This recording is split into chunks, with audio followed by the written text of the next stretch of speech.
नमस्कार, ये आकाशवाणी शिमला है। अब आप राजकुमारी चंदेल से प्रादेशिक समाचार सुनिए। आज के मुख्य समाचार। मुख्यमंत्री सुखविंदर सिंह सुक्खू ने कहा, बागवानी विकास के लिए 500 करोड़ रुपए की परियोजना तैयार करने पर विचार कर रही सरकार। विधानसभा के शीतकालीन सत्र से पहले कल होगी सर्वदलीय बैठक। 18 दिसंबर से धर्मशाला में शुरू होगा सत्र। विपक्ष के नेता जयराम ठाकुर ने राज्य सरकार को गेस्ट टीचर पॉलिसी वापस लेने की दी सलाह। और प्रदेश के मैदानी इलाकों में घने कोहरे से बढ़ी मुश्किलें, प्रशासन ने जारी की एडवाइजरी। अब समाचार विस्तार से। राज्य सरकार सेब बागवानी के कायाकल्प के लिए करीब 500 करोड़ रुपए की समर्पित परियोजना तैयार करने पर विचार कर रही है। मुख्यमंत्री सुखविंदर सिंह सुक्खू ने आज शिमला में एक बैठक में बताया कि इस परियोजना की अवधि 5 वर्ष की होगी। उन्होंने कहा कि सरकार उच्च घनत्व पौधरोपण को बढ़ावा देकर बागवानों की आय में वृद्धि का प्रयास कर रही है। मुख्यमंत्री ने बताया कि किसानों और बागवानों को उत्पादों के उचित दाम सुनिश्चित करने के लिए राज्य सरकार द्वारा जिला स्तर पर आधुनिक कोल्ड स्टोर विकसित करने की योजना पर भी कार्य किया जा रहा है। बाद में मुख्यमंत्री ने राज्य विद्युत बोर्ड लिमिटेड के कार्यों की भी समीक्षा की और कहा कि सरकार बोर्ड की वित्तीय स्थिति को सशक्त करने के लिए निरंतर प्रयास कर रही है। इस बैठक में निर्णय लिया गया कि आगामी जनवरी से प्रदेश सरकार के ग्रेड 1 और ग्रेड 2 अधिकारियों व कर्मचारियों को विद्युत सब्सिडी नहीं दी जाएगी।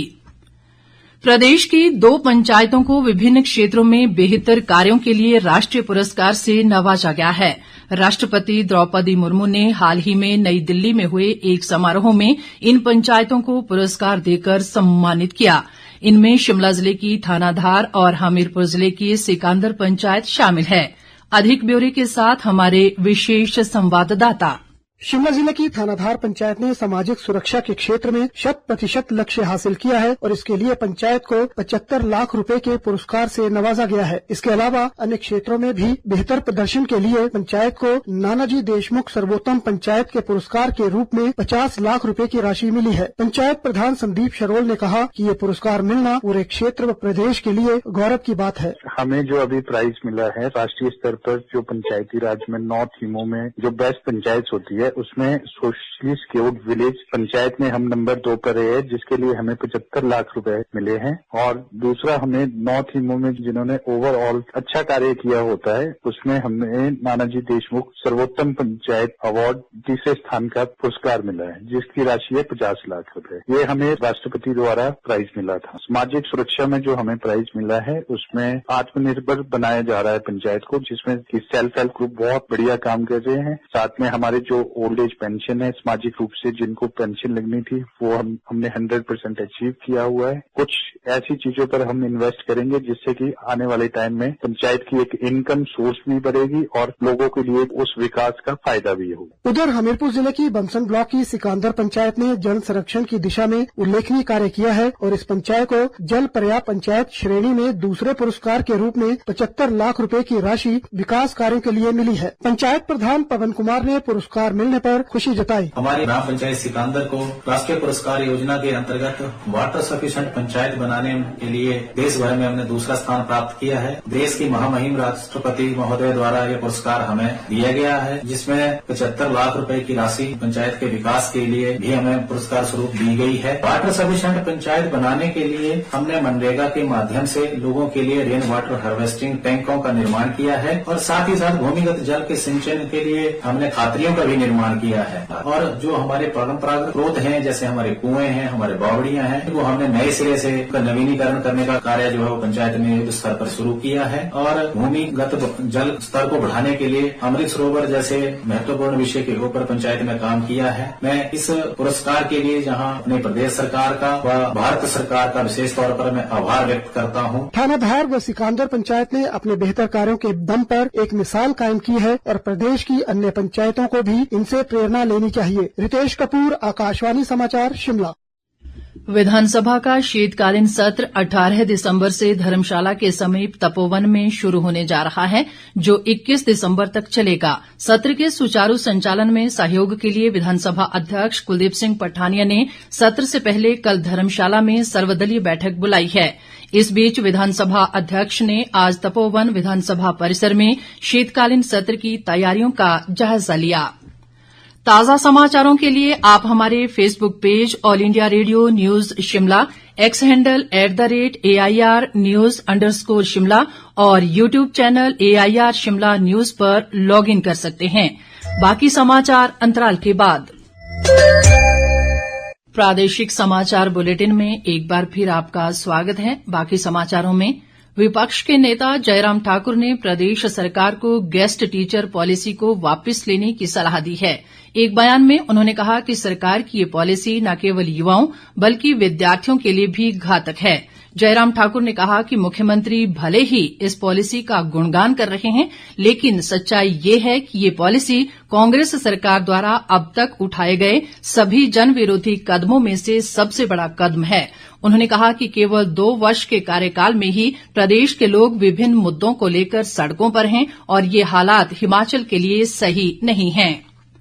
दूसरी ओर राज्य सरकार की गेस्ट टीचर पॉलिसी के विरोध में शिक्षित बेरोजगारों ने आज शिमला में प्रदर्शन कर इसे वापस लेने की मांग की। युवाओं ने आरोप लगाया कि कांग्रेस सरकार ने 1 लाख नौकरियां देने का वायदा कर युवाओं से वादा खिलाफी की है। वहीं पॉलिसी के विरोध में अखिल भारतीय विद्यार्थी परिषद ने मंडी में प्रदर्शन किया। भारतीय उच्च अध्ययन संस्थान शिमला में टैगोर फेलो और पहाड़ी भाषा की विभिन्न लिपियों पर शोध कार्य कर रहे प्रोफेसर ओम प्रकाश शर्मा ने कहा है कि हिमाचल प्रदेश की पहाड़ी भाषा विभिन्न विषयों को समायोजित करती है। प्रोफेसर ओम प्रकाश शर्मा ने आकाशवाणी से बातचीत में कहा कि 5 लिपियों में हिमाचल प्रदेश की पांडुलिपियों से संबंधित साहित्य उपलब्ध है। हाल ही में जो हमारी हिमाचल प्रदेश की 5 लिपियां हैं, उसकी एक पुस्तक में हिमाचल की लिपियों के ऊपर जो शारदा से निकली है, शारदा से 5 लिपियां निकली हैं, टांकरी, पाबूची, बटाखरी, पंडवाणी और चंदवाणी। इन लिपियों में हिमाचल प्रदेश के समूचे हिमाचल के पांडुलिपियों से संबंधित बहुत सारा साहित्य हमारे पास उपलब्ध है, परंतु इन लिपियों की जानकारी आसान नहीं है। ये लिपियां वस्तुतः पहाड़ी भाषा के विभिन्न विषयों को संयोजित करती आई हैं।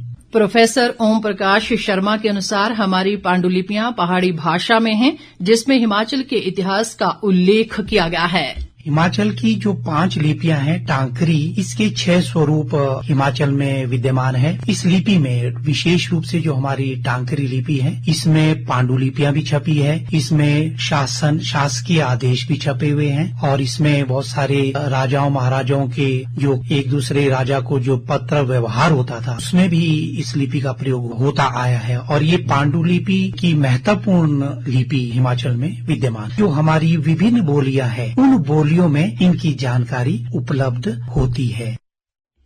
1971 के भारत पाक युद्ध में शहीद हुए सैनिकों की याद में आज विजय दिवस मनाया गया। इस अवसर पर प्रदेश में भी शहीदों को श्रद्धांजलि अर्पित की गई। मंडी में एक कार्यक्रम में जिला प्रशासन व विभिन्न विभागों ने शहीदों को याद किया। समारोह में शहीद सैनिकों के परिजनों को सम्मानित भी किया गया। आज जो हमारा सैनिक कल्याण विभाग है और एक सर्विसमैन लीग है, एमसी के साथ, प्रशासन के साथ सब मिलके यहाँ पे श्रद्धांजलि भेंट करने आए हैं हमारे 1971 के वॉर हीरोज को। मंडी से भी बहुत सैनिक अधिकारी इस जंग में शहीद हुए थे, इंजर हुए थे, और उन्हीं की याद में आज सब एकत्रित हम यहाँ पे हुए हैं कि हम सब श्रद्धांजलि यहाँ पे दे पाए। और साथ में हमारे 1971 के एक वॉर हीरो के परिवार भी यहाँ पे आए हैं, उनको भी आज आदर सम्मान किया जा रहा है और वो भी श्रद्धांजलि उन्होंने भी अर्पित की है। दूसरी ओर धर्मशाला के राज्य युद्ध स्मारक में भी शहीदों को श्रद्धांजलि दी गई। प्रदेश में पिछले कुछ दिनों से मौसम साफ बना हुआ है। इसके बावजूद लोगों को कड़ाके की ठंड का सामना करना पड़ रहा है। राज्य में कई प्रमुख शहरों का न्यूनतम तापमान सामान्य से नीचे दर्ज किया जा रहा है। वहीं मैदानी इलाकों में भी घने कोहरे के चलते शीतलहर बढ़ गई है।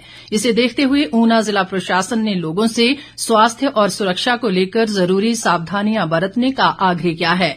जिला आपदा प्रबंधन प्राधिकरण के अध्यक्ष व उपायुक्त जतिन लाल के अनुसार तापमान में लगातार गिरावट के चलते आने वाले दिनों में शीतलहर व धुंध का असर और बढ़ सकता है। मौसम विभाग ने आगामी 6 दिनों तक मौसम के साफ बने रहने की संभावना जताई है। अंत में मुख्य समाचार एक बार फिर। मुख्यमंत्री सुखविंदर सिंह सुक्खू ने कहा, बागवानी विकास के लिए 500 करोड़ रुपए की परियोजना तैयार करने पर विचार कर रही सरकार। विधानसभा के शीतकालीन सत्र से पहले कल होगी सर्वदलीय बैठक। 18 दिसंबर से धर्मशाला में शुरू होगा सत्र। विपक्ष के नेता जयराम ठाकुर ने राज्य सरकार को गेस्ट टीचर पॉलिसी वापस लेने की दी सलाह। और प्रदेश के मैदानी इलाकों में घने कोहरे से बढ़ी मुश्किलें, प्रशासन ने जारी की एडवाइजरी। इसके साथ ही ये समाचार बुलेटिन समाप्त हुआ। हमारा अगला बुलेटिन आप सुन सकते हैं कल सुबह 9:20 पर। नमस्कार।